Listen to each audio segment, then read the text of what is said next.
البدع والأهواء، أهل البدع العقائدية وأهل البدع السياسية.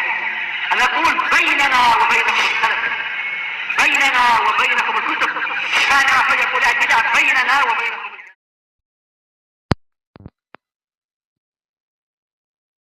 إن الحمد لله نحمده ونستعينه ونستغفره ونعوذ بالله من شرور أنفسنا وسيئات أعمالنا. من يهده الله فلا مضل له ومن يضلل فلا هادي له. أشهد أن لا إله إلا الله وحده لا شريك له وأشهد أن محمدا عبده ورسوله صلى الله عليه وعلى آله وأصحابه ومن تبعهم بإحسان إلى يوم الدين. أما بعد. Ikhwanil kiram, waffaqani Allah wa iyyakum. Alhamdulillah, alhamdulillah, kita memuji Allah Subhanahu wa ta'ala atas semua sifat-sifat kesempurnaannya, karena memang Dia adalah zat yang berhak untuk dipuji dengan pujian yang mutlak. Demikian pula kita memuji Allah Subhanahu wa ta'ala atas semua nikmat yang dicurahkannya kepada kita. Nikmat-nikmat yang tak terhingga banyaknya semenjak kita keluar ke muka bumi ini. Kalau kita mau menghitung-hitung, tidak akan mungkin untuk kita bisa menghitungnya. Wa ma bikum min ni'matin famin Allah. Apa saja yang ada pada kalian berupa nikmat, maka itu asalnya dari Allah Subhanahu wa ta'ala. Nikmat-nikmat yang agung maupun nikmat-nikmat yang terlupakan. Demikian pula nikmat-nikmat yang zahir maupun yang batin, semuanya dari sisi Allah Subhanahu wa ta'ala. Maka tak henti-hentinya akhwani fillah untuk kita ingatkan agar kita banyak-banyak mengingat nikmat-nikmat tersebut, karena memang itulah seruan para anbiya war rasul sebelum kita. Sebagaimana Allah Subhanahu wa ta'ala khabarkan tentang seruan salah seorang rasulnya, fadhkuru ala Allah la'allakum tuflihun. Ingatlah oleh kalian nikmat-nikmat Allah Subhanahu wa ta'ala agar kalian beruntung. Karena dengan mengingat nikmat yang Allah Subhanahu wa ta'ala berikan, seorang akan bisa bersyukur. Seorang akan bisa bersyukur. Karena sungguh akhwani fillah, di antara target utama iblis, di antara cita-cita yang sangat didamba-dambakan oleh iblis adalah untuk memalingkan manusia dari jalan kesyukuran. Allah Subhanahu wa ta'ala telah katakan, mengkhabarkan tentang perkataan iblis tatkala dia diusir dan dilaknat.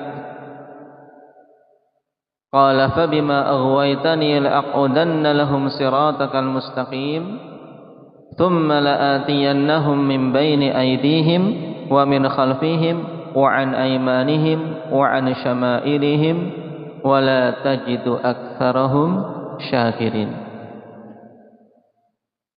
Perhatikan ayat yang agung ini akhwani fillah. Iblis bersumpah, dikarenakan engkau ya Allah telah menetapkan aku sebagai makhluk yang menyimpang, maka sungguh aku akan duduk mengintai di jalanmu yang lurus. Aku akan datangi mereka dari arah depan, belakang, dari arah kanan maupun kiri. Untuk apa? untuk satu hal, wala tajidu aktsarahum syakirin. Ini target iblis, yaitu dan engkau ya Allah tidak akan mendapati mereka mayoritasnya termasuk orang-orang yang bersyukur. Jadi dia ingin memalingkan sebanyak mungkin dari hamba-hamba Allah Subhanahu wa taala dari jalan kesyukuran. Oleh karena itulah tidak heran kalau dalam majelis-majelis senantiasa kita diingatkan untuk mensyukuri nikmat Allah Subhanahu wa taala. Karena dengan ingat ini ikhwan, ingat bahwasanya kita harus bersyukur. Dan memang sepantasnya bagi orang yang berakal untuk bersyukur. Nah, sebab adanya kita di muka bumi, kemudian setelah adanya kita semuanya perkara-perkara yang kita butuhkan Allah yang mencukupinya.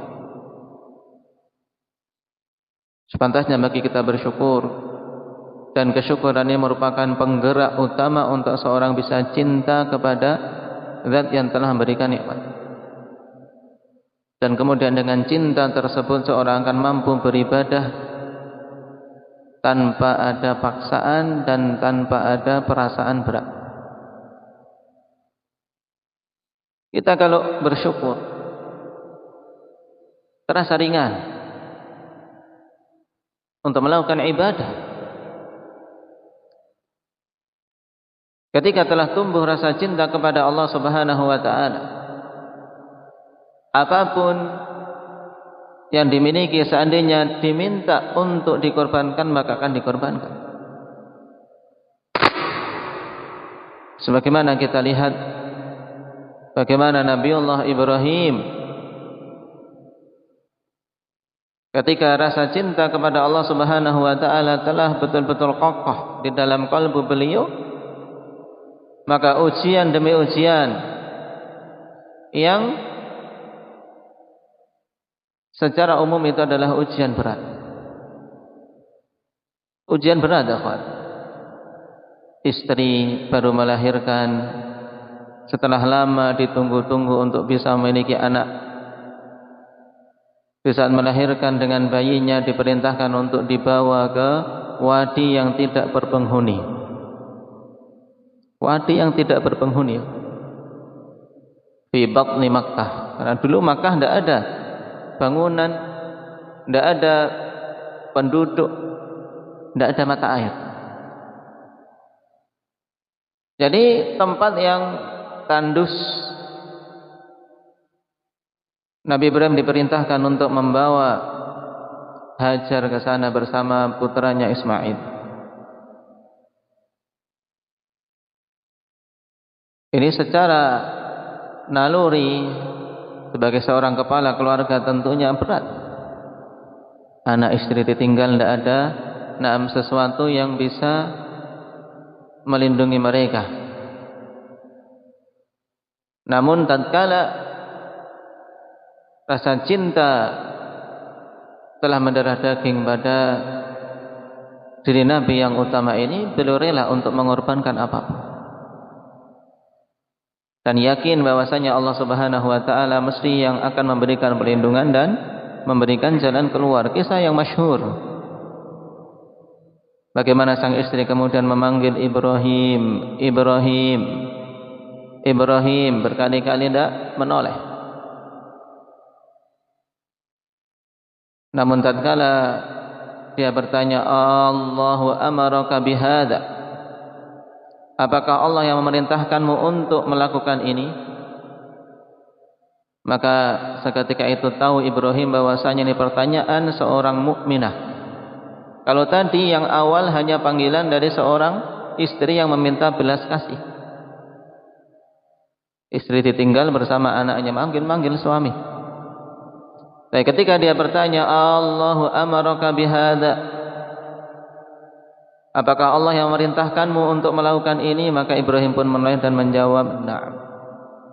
Iya.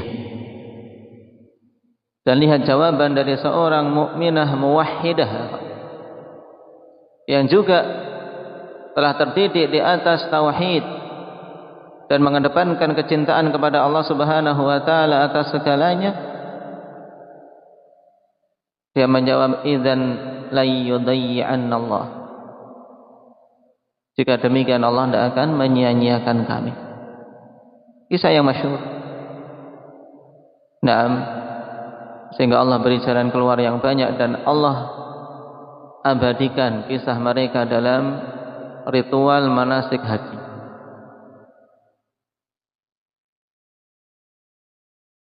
Sejarah adanya Zam-Zam, di mana Ismail tatkala kehausan menangis dan Hajar berbolak-balik dari Sofa ke Marwah untuk mencari air yang kemudian diabadikan sebagai ibadah sa'i. Kemudian didengar suara, ternyata malaikat Jibril yang dengan sayapnya memukulkan ke tanah dan keluar darinya mata air yang kemudian dikenal mata air Zam-Zam sampai saat ini. Barokah ketundukan kepada Allah Subhanahu wa taala. Demikian ujian berikutnya setelah besar, anak yang lama ditinggal kemudian ditengok. Selang beberapa saat ketika sudah mampu membantu orang tuanya, Nabi Ibrahim diperintahkan untuk membangun Ka'bah di tempat itu. Sang putra yang sudah bisa membantu orang tua, dan ini kondisi yang paling diharapkan tentunya dan paling menggembirakan. Anak sudah bisa membantu orang tuanya. Namun ketika itu diperintahkan untuk menyembelih sang putra. Ujian demi ujian apa? Kalau bukan orang-orang yang cinta kepada Allah Subhanahu wa taala, yang tahu bagaimana cara bersyukur kepada Zat yang telah memberikan segala-galanya, maka ujian-ujian itu tidak akan mungkin seorang bisa menghadapinya. Maka khonifillah penting perkara kesyukuran, karena dengan seorang mengingat syukur ini akan terasa ringan ujian-ujian yang diberikan. Namun sayang banyak manusia, mereka memandangnya dari sisi kesulitan-kesulitan yang dia hadapi di dunia. Yang teringat adalah musibah, yang teringat adalah kesulitan dan permasalahan-permasalahan yang ada. Padahal sungguh seandainya seorang mukmin maupun mukminah melihat perbandingan antara nikmat yang Allah berikan dengan ujian yang diberikan, maka sungguh sepantasnya bagi kita untuk masih tetap banyak bersyukur.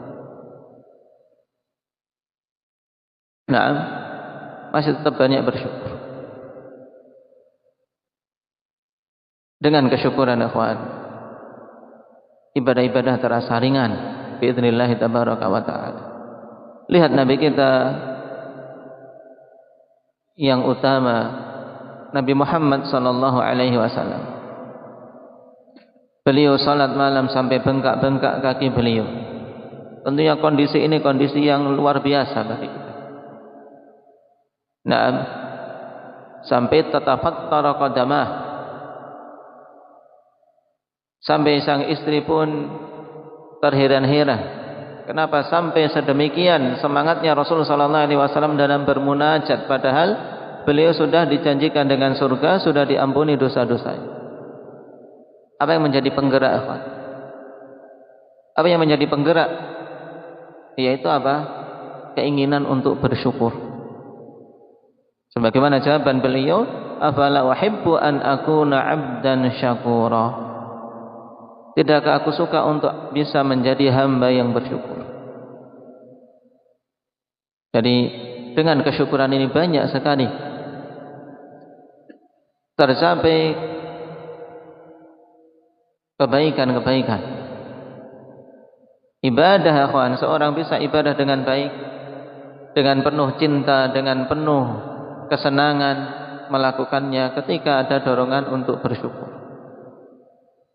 Dan bahkan kemaksiatan pun, akhwan, berbagai macam dosa dan maksiat seorang bisa terhalangi darinya ketika ingat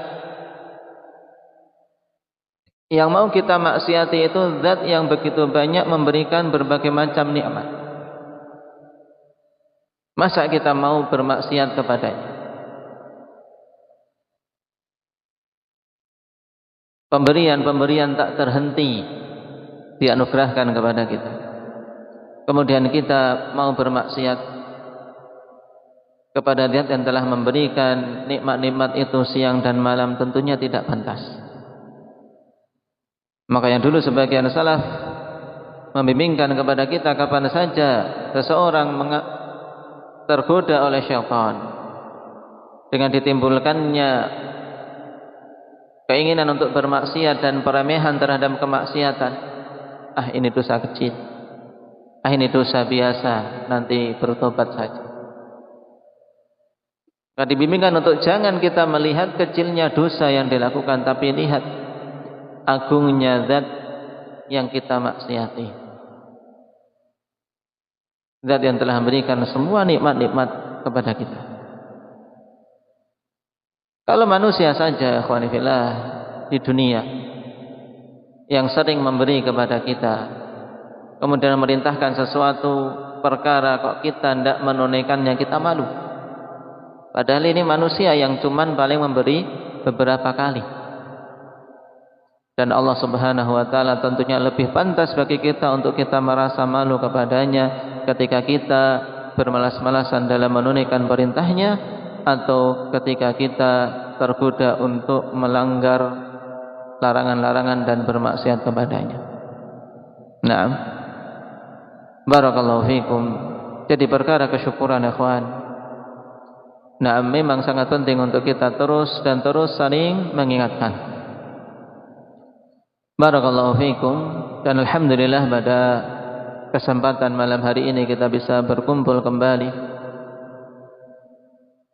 di salah satu rumah dari rumah-rumah Allah Subhanahu wa taala, yang semoga berkumpulnya kita ini termasuk dari bentuk memakmurkan rumahnya, dan termasuk dalam perkumpulan yang diberkahi oleh Allah Subhanahu wa taala. Ikhwani fillah rahimani wa rahimakumullah. Kita lanjutkan pada pembahasan kita untuk kitab Syarhus Sunnah yang dikarang oleh Imam Al-Barbahari rahimahullah.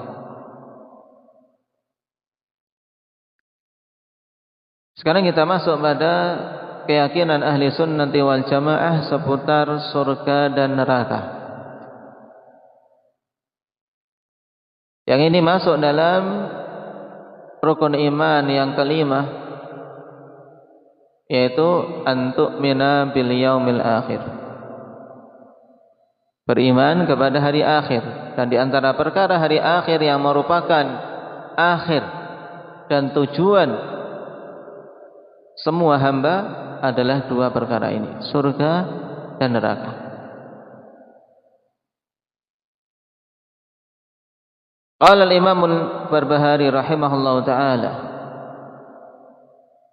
wal imanu bi annal jannata haqqun wan nara haqqun wa annahuma makhluqatan. Dan ahli sunnati wal jamaah beriman bahwasanya al jannah, surga, dalam bahasa kita negeri yang menjadi balasan bagi orang-orang yang beriman, yang penuh dengan kenikmatan.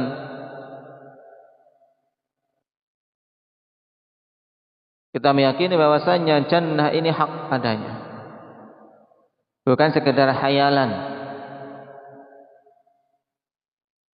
Wan nar haqqun, demikian pula meyakini bahwasanya neraka itu hak. Wa annahuma makhluqatan, dan bahwasanya keduanya itu telah diciptakan. Jadi surga dan neraka kita yakini telah tercipta. Naam. Al-jannatu fis sama'is sabi'ah wa saqfuhal 'arsy. Adapun surga maka letaknya di langit yang ketujuh dan atapnya adalah 'arsy.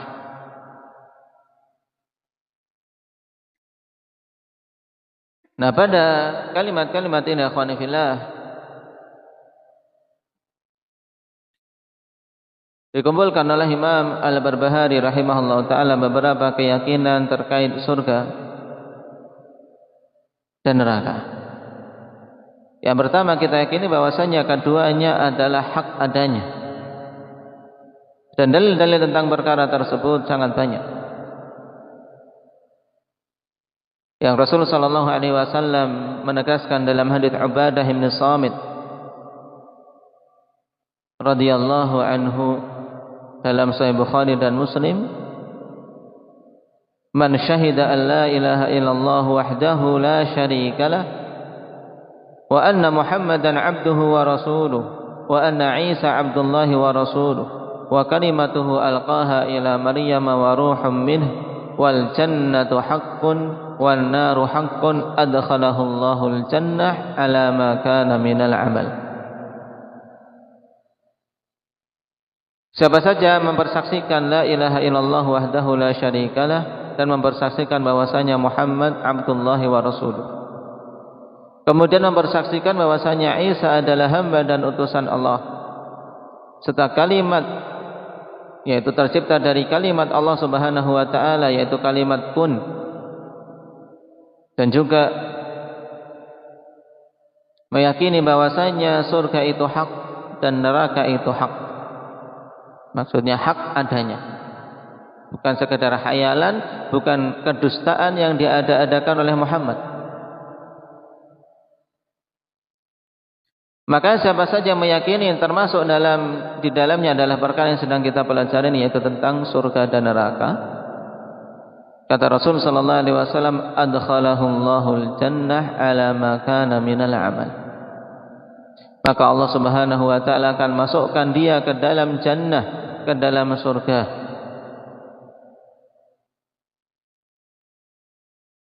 dengan amalan apapun yang dia lakukan. Maka hadis ini menunjukkan keutamaan keimanan terhadap perkara ini.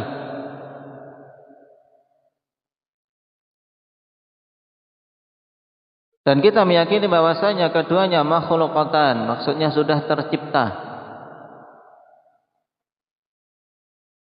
Berbeda dengan kaum Mu'tazilah dengan semua pecahan-pecahannya, yang mereka mengklaim bahwasanya surga dan neraka ini belum tercipta. Alasannya apa? Alasannya hanya akal mereka belaka. Sebab pada akal mereka, mereka mengatakan bahwasanya kalau diciptakan sekarang untuk apa faedahnya? Belum dihuni. Untuk apa Allah menciptakan surga dan neraka?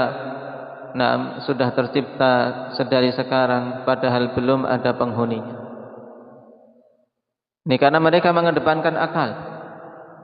Padahal begitu banyak dalil yang menunjukkan bahwasanya keduanya telah tercipta. Semua ayat-ayat yang padanya penyebutan surga maupun penyebutan neraka, ketika menyebutkan surga uiddat lil muttaqin, telah dipersiapkan bagi orang-orang yang bertakwa, menunjukkan telah ada. Demikian pula tentang neraka, bahwasanya neraka dipersiapkan bagi orang-orang yang kafir, orang-orang yang musyrik. Maka ini menunjukkan juga bahwasanya neraka telah ada. Dan keberadaan keduanya, ikhwan, kita yakini padanya hikmah. Dan cukup hikmah, yaitu dengan telah terciptanya kedua makhluk tersebut sebagai pendorong bagi orang-orang yang beriman untuk semakin kuat keimanannya dalam mengupayakan agar dirinya bisa masuk ke dalam surga dan selamat dari neraka. Karena memang tidaklah Allah menyebutkan di dalam Al-Quran tentang dua makhluk tersebut. Demikian pula Rasulullah SAW di dalam As-Sunnah banyak mengkisahkan tentang surga dan neraka, kecuali agar kita mengupayakan mau kemana kita masuk, apakah surga atau neraka, karena tidak ada tempat yang ketiga. Allah katakan fariqun fil jannati wa fariqun fis sa'ir. Satu golongan berada di surga dan satu golongan yang lain berada di neraka yang menyala-nyala. Enggak ada yang ketiga. Dan tentunya orang-orang yang beriman dia akan mengupayakan untuk dia bisa masuk ke dalam surga Allah Subhanahu wa taala.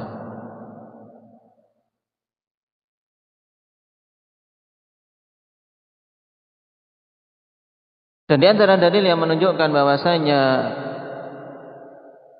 surga dan neraka telah tercipta yang sangat jelas ikhwani fillah, yaitu khabar-khabar dari Nabi sallallahu alaihi wasallam di mana beliau diperlihatkan surga dan juga diperlihatkan kepada beliau neraka. Di antaranya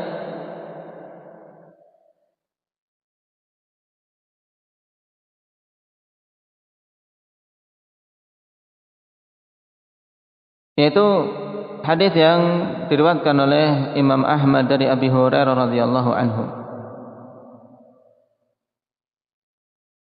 bahwasanya Rasulullah sallallahu alaihi wasallam bersabda, "Lamma khalaqallahu al-jannata wan nar,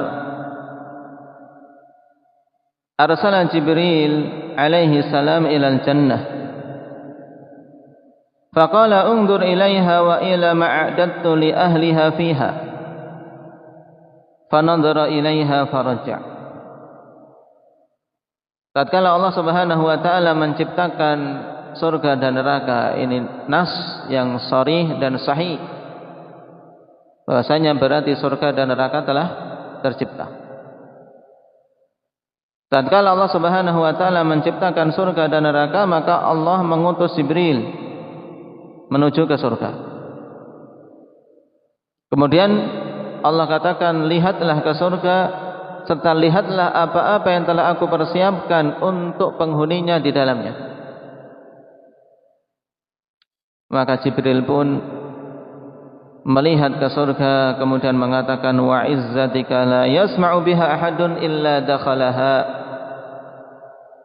Maka Jibril setelah melihat berbagai macam kenikmatan yang ada di dalam surga, maka kemudian beliau mengatakan, demi keagunganmu ya Allah, tidaklah mendengar tentang surga seorang pun kecuali dia akan masuk ke dalamnya. Dalam artian pengen, mesti seorang yang mendengar berita tentang surga yang masih waras akalnya akan berupaya untuk masuk.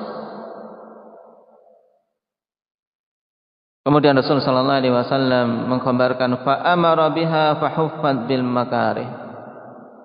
Kan tapi Allah Subhanahu wa taala kemudian memerintahkan untuk surga itu dilingkupi dengan makarih, perkara-perkara yang tidak disukai oleh jiwa. Naam. Faqala idhhab ilaiha fanzur ilaiha wa ila ma'adattu li ahliha fiha fanadhara ilaiha fa idza hiya qad huffat bil makarih. Maka pada yang kedua ini Allah Subhanahu wa taala perintahkan kembali kepada Jibril, pergi engkau ke surga, kemudian lihat apa-apa yang telah aku persiapkan untuk penghuninya di dalam surga. Maka Jibril pun pergi dan melihat ke surga, dan ternyata surga telah dilingkupi dengan perkara-perkara, yaitu telah dilingkupi di luarnya, sekitarnya dengan hal-hal yang tidak disukai jiwa. Faqala wa izzatika laqad khasyitu alla yadkhulaha ahadun. Maka Jibril kemudian mengatakan, demi keagunganmu ya Allah, aku sungguh khawatir tidak akan mampu untuk memasukinya seorang pun. Kenapa? Karena memang tabiat manusia mereka condong untuk mengikuti hawa nafsu, dan hawa nafsu condong untuk malas pada ketaatan dan suka pada kemaksiatan. Inna nafsa la'ammaratun bisu. Sedangkan surga diliputi, dikelilingi dengan hal-hal yang tidak disukai jiwa. Naam. Qala idhab fangdur ilan nar. Kemudian Allah Subhanahu wa taala perintahkan Jibril lagi, pergi engkau wahai Jibril, lihatlah ke neraka. Wa ila ma'adattu li ahliha fiha. fanadhara ilaiha fa idza hiya yarkabu ba'daha ba'dha. Pergilah engkau ke neraka dan lihatlah apa yang telah aku persiapkan untuk penghuninya di dalam neraka. Maka Jibril pun melihat ke neraka dan ternyata di dalam neraka api yang menyala-nyala, yang sebagiannya melahap sebagian yang lain. Faqala wa izzatika la yadkhuluha ahadun.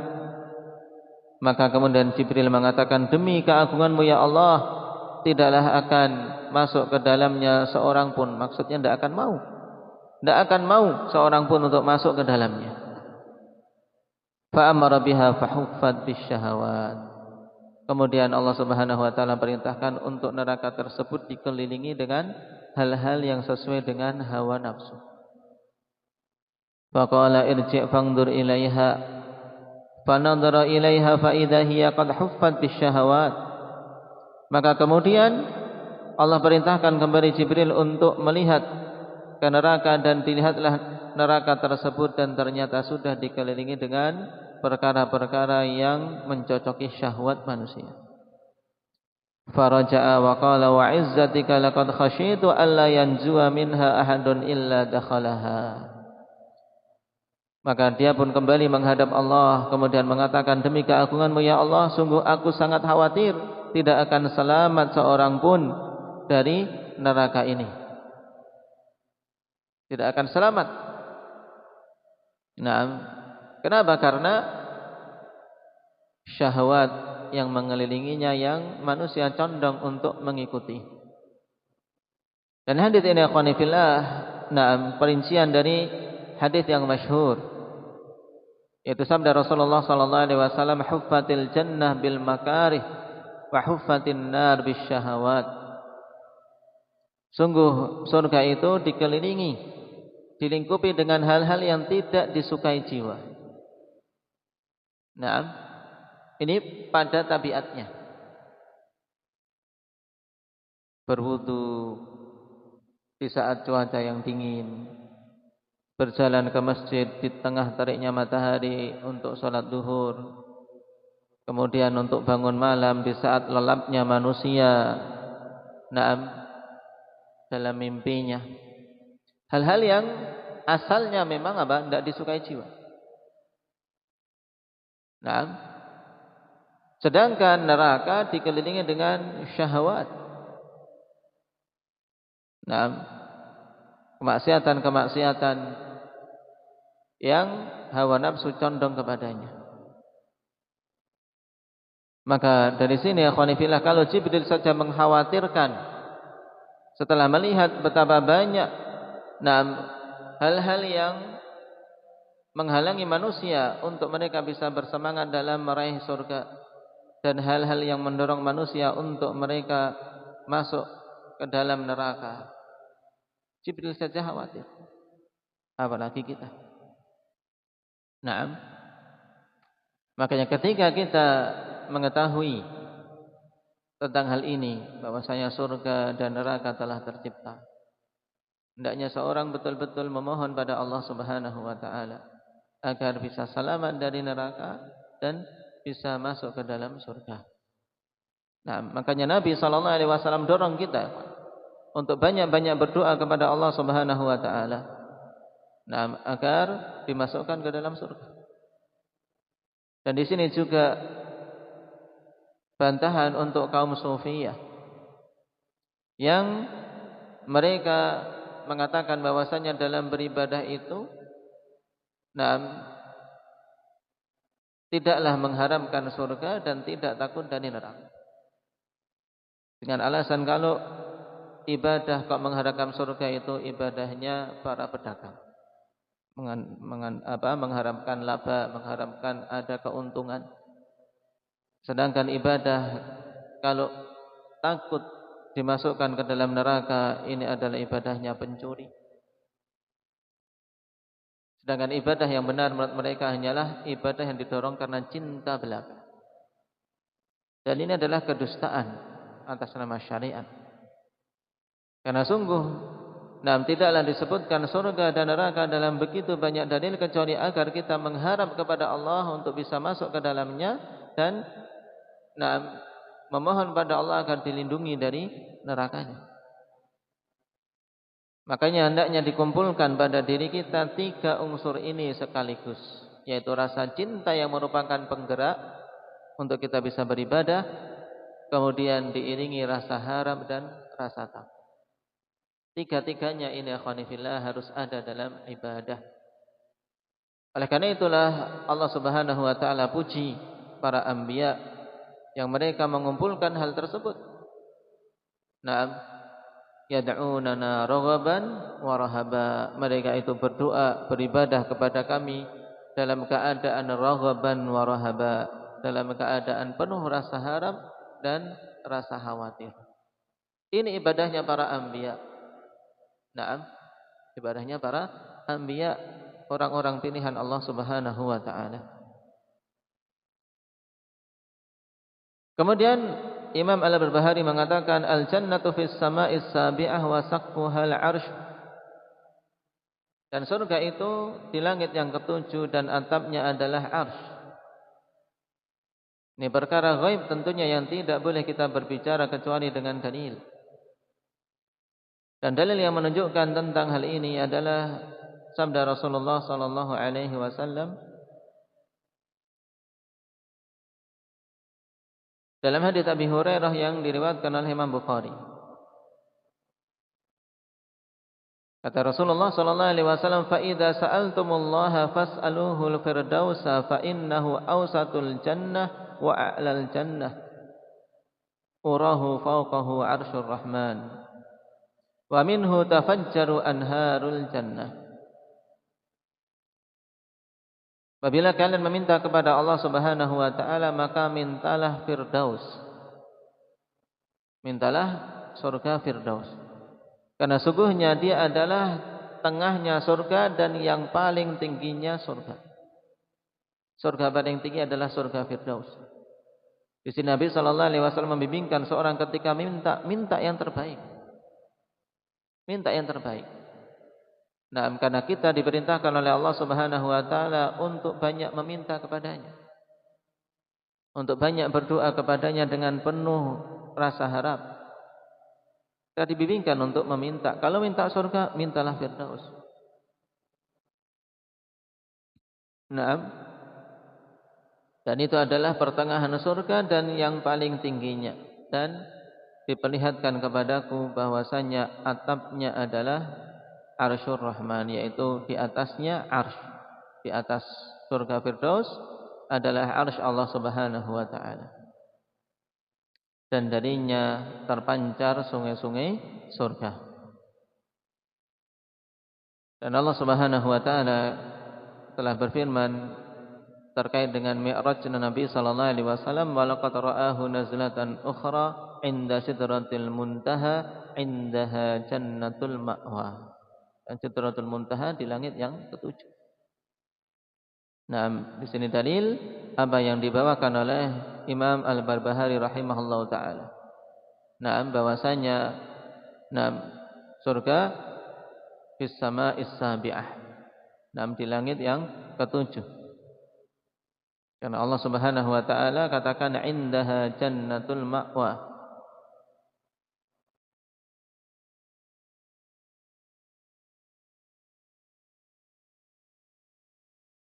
Wan naru tahtal ardi sabi'ati sufla wa huma makhluqatan. Adapun neraka maka letaknya di lapisan bumi yang paling bawah, yaitu lapisan ketujuh yang paling bawah dari bumi ini. Dan keduanya telah tercipta. Adapun tentang neraka yang berada di kerak paling bawah bumi, nah, yang tentunya yang demikian ini kita beriman dan tidak perlu bertanya-tanya bagaimananya. Yang jelas itu adalah tempat yang paling rendah. Nah, tempat yang paling rendah, sedangkan surga adalah tempat yang tinggi. Allah Subhanahu wa taala telah wahyukan kepada nabinya tentang hal ini sebagaimana dalam hadis Al-Bara yang panjang. Sebagaimana dalam kisah tersebut ketika ruh orang-orang kafir, orang-orang musyrik, orang-orang yang kufur pada Allah Subhanahu wa taala telah dicabut, kemudian diperintahkan untuk dilempar ke Sijjin fil ardis sufla, di bumi yang paling bawahnya.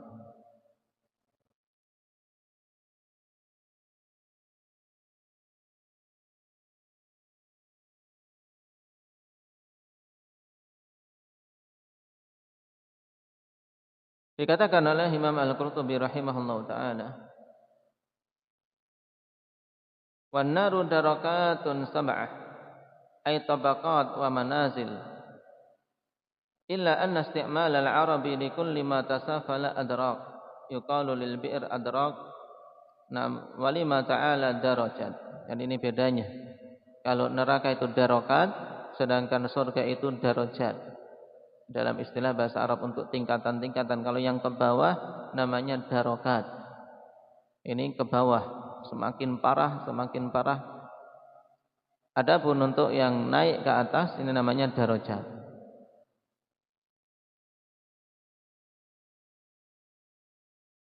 Qad 'alima Allah Ta'ala 'adada ahli al-jannati wa man yadkhuluha wa 'adada ahli an-nari wa man yadkhuluha. Nah, keyakinan berikutnya akhwan dari keyakinan ahli sunnati wal jamaah bahwasanya kita meyakini bahwa Allah telah mengetahui jumlah penduduk surga dan siapa saja yang akan masuk ke dalamnya. Dan telah mengetahui jumlah penduduk neraka dan siapa saja yang akan masuk ke dalamnya. Jadi semua telah ditentukan, akhwan. Semua telah ditentukan siapa-siapa penghuninya. Maka ketika sahabat mendengar hal ini, mereka pun bertanya-tanya kepada Rasulullah sallallahu alaihi wasallam. Kalau perkaranya sudah ditetapkan, yang menjadi penghuni neraka sudah ditetapkan. Dan yang menjadi penghuni surga juga sudah ditetapkan, maka para sahabat kemudian bertanya, fa fimal amal? Terus untuk apa beramal? Wahai Rasulullah, terus untuk apa beramal kalau semuanya sudah ditetapkan? Maka perhatikan bimbingan Nabi sallallahu alaihi wasallam ini, ikhwan. Bimbingan yang dengannya seorang akan terbebas dari jeratan-jeratan iblis terkait perkara ini. Yaitu Nabi katakan, i'malu wa kullun muyassarun lima khuliqalah. Beramalah kalian, karena sesungguhnya masing-masing akan dimudahkan untuk perkara yang untuk apa dia diciptakan. Kalau memang dia diciptakan untuk surga, akan dimudahkan beramal dengan amalan penduduk surga. Kalau dia diciptakan untuk neraka, maka dia akan melakukan amalan-amalan penduduk neraka. Karena perkara seorang hamba dia telah ditetapkan untuk neraka atau untuk surga, ini kita tidak ada yang tahu. Tugas kita adalah beramal. Setelah kita mengetahui hal ini, tugas kita adalah beramal dan banyak-banyak memohon kepada Allah Subhanahu wa taala agar kita diselamatkan dari nerakanya dan agar dimasukkan ke dalam surganya. Ini tugas kita. Ini tugas kita. Setelah kita mengetahui bahwasanya semua penghuninya telah ditetapkan, bukan malah kemudian terjerat oleh tipu daya iblis dan was-wasnya. Kalau sudahlah, nyerah saja, terserah mau dimasukkan kemana. Ini tertipu oleh iblis, sehingga dia meninggalkan untuk beramal dan terjatuh dalam perkara yang dilarang. Tidak beramal, hanya terjatuh dalam maksiat, meninggalkan kewajiban-kewajiban. Wal'iyadu billah. Qala la tafnayani abadan. Keyakinan berikutnya bahwasanya surga dan neraka la tafnayani abadan. Baqa'uhuma ma'a baqa'illahi tabaraka wa ta'ala abadal abidin fi dahrid dahirin. Kita meyakini bahwasanya surga dan neraka tidak akan hancur selama-lamanya. kekalnya surga dan neraka bersama dengan kekekalan Allah. Dalam artian apa? Maksudnya bahwasanya kekekalan surga dan neraka itu dikarenakan Allah Subhanahu wa taala menetapkan kedua makhluk ini untuk kekal. Sehingga berbeda, walaupun sama-sama kekal dari sisi sifat, surga dan neraka memiliki sifat kekekalan. Tidak akan hancur, tidak akan musnah. Dan Allah Subhanahu wa taala juga zat yang kekal abadi. Cuman kekekalan Allah Subhanahu wa taala merupakan sifat dzatiyah bagi Allah Subhanahu wa taala. Sifat dzatiyah bagi Allah. Sedangkan kekalnya surga dan neraka adalah kekekalan karena Allah memang menciptakannya untuk kekal, bukan karena sendirinya. Ini harus kita bedakan. Dan ini termasuk keyakinan ahli sunnati wal jamaah yang dengannya terbedakan dari firqah-firqah yang ada seperti Jahmiyah. Juga kelompok-kelompok yang lain yang mengatakan bahwasanya kelak bahwa surga dan neraka semuanya akan musnah. Mereka ada yang mengatakan bahwasanya penghuninya kemudian akan berhenti pada satu masa, semuanya berhenti, tidak ada gerakan sehingga seperti patung. Ini semuanya adalah apa? Adalah pemikiran-pemikiran yang tidak dibangun di atas dalil. Adapun yang kita yakini berdasarkan dalil-dalil yang ada bahwasanya surga dan neraka kedua-duanya adalah apa? Makhluk yang memang Allah kehendaki kekalnya. Makanya kita dapati banyak ayat tentang neraka. Allah katakan innal ladzina kafaru min ahlil kitabi wal musyrikin fi nari jahannam khalidina fiha. Kekal di dalamnya orang-orang musyrik, orang-orang kafir di dalam neraka. Kemudian tentang orang-orang yang beriman, innal ladzina amanu wa amilus solihati ulaika hum khairul bariyah. Jazaohum 'inda rabbihim jannatu 'adnin tajri min tahtihal anharu khalidina fiha abada. Balasan bagi orang-orang yang beriman dan beramal saleh adalah surga yang mereka kekal di dalamnya selama-lamanya. Maka tidak boleh ragu bagi seorang mukmin maupun mukminah tentang perkara ini, bahwasanya keduanya makhluk yang memang dikehendaki kekalnya oleh Allah Subhanahu wa taala. Baik. Dan sungguh beruntung mereka-mereka yang Allah Subhanahu wa taala masukkan ke dalam surga, karena yang akan didapat adalah kenikmatan yang tiada tara. Kalaulah ikhwan, dia berada pada kenikmatan yang paling rendah saja, tapi kalau itu adalah sesuatu yang sifatnya abadi, sudah pantas bagi kita untuk bersungguh-sungguh mengeluarkan semua jerih payah dan usaha kita demi meraihnya. Apalagi yang dijanjikan di sana adalah perkara yang tidak bisa tergambarkan bagaimana nikmatnya. A'dadtu li'ibadiyas salihin ma la 'ainun ra'at wa la udhunun sami'at wa la khatara 'ala qalbi bashar. Telah dipersiapkan oleh Allah bagi hamba-hamba yang beriman kenikmatan-kenikmatan yang belum pernah dilihat oleh mata, belum pernah dilihat oleh mata, belum pernah didengar merdunya suara-suara di sana oleh telinga, dan bahkan tidak pernah terbetik dalam benak-benak manusia. Tidak bisa menggambarkan kita betapa nikmatnya. Semua kenikmatan yang bisa kita gambarkan, ya kawan, maka surga di atas itu semua.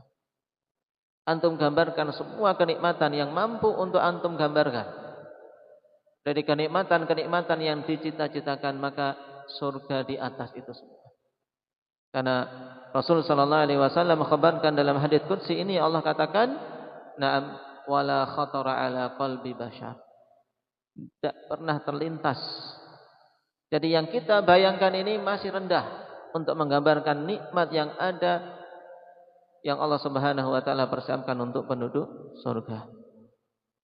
Naam, mereka di sana tinggal menikmati makan, minum, bahkan Allah Subhanahu wa taala telah tetapkan untuk makan dan minumnya ini tidak meninggalkan kotoran. kita makan dan minum di dunia, kawan, senikmat apapun, bahkan semakin nikmat, semakin lezat, kotorannya semakin busuk biasanya. Ini dunia. Semakin banyak bumbunya, kotorannya semakin busuk. Nah, tapi perhatikan sabda Rasul sallallahu alaihi wasallam, "Inna ahlal jannah ya'kuluna fiha wa yashrabun, wa la yadfuluna wa la yabulun wa la yataghawwatun, wa la yamtakhitun." Sungguhnya penduduk surga mereka makan di dalam surga dengan semua apa yang diinginkan. Naam, wa yashrabun, dan mereka minum dari minuman-minuman lezat yang ada di sana, wala yadkhulun, dan tidak meludah. Naam, wala yabulun, tidak buang air kecil. Wala yataghawwatun, tidak buang air besar. Kalau di dunia tidak bisa kencing malah bingung. Naam, tidak bisa buang air besar malah bingung. Wala yamtakhitun, dan tidak mengeluarkan apa? Mukhat, yaitu tidak ada lendir dari hidung. Maka para sahabat ketika mendengar ini, mereka bertanya, karena gimana?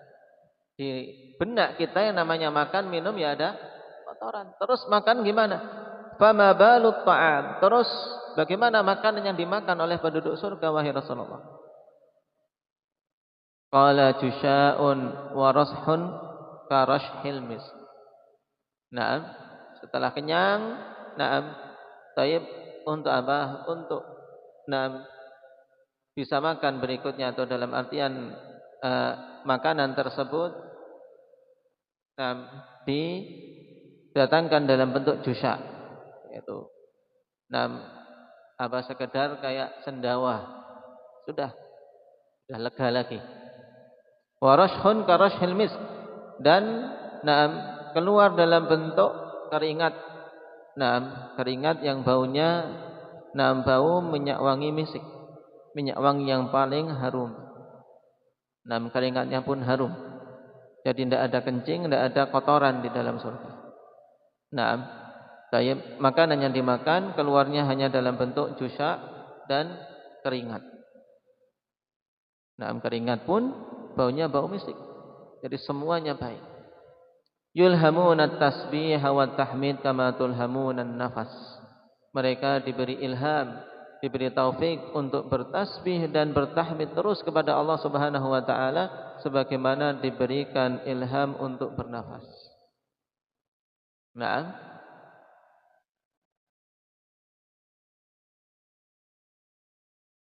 Dan Rasulullah sallallahu alaihi wasallam telah khabarkan kepada kita dalam banyak hadis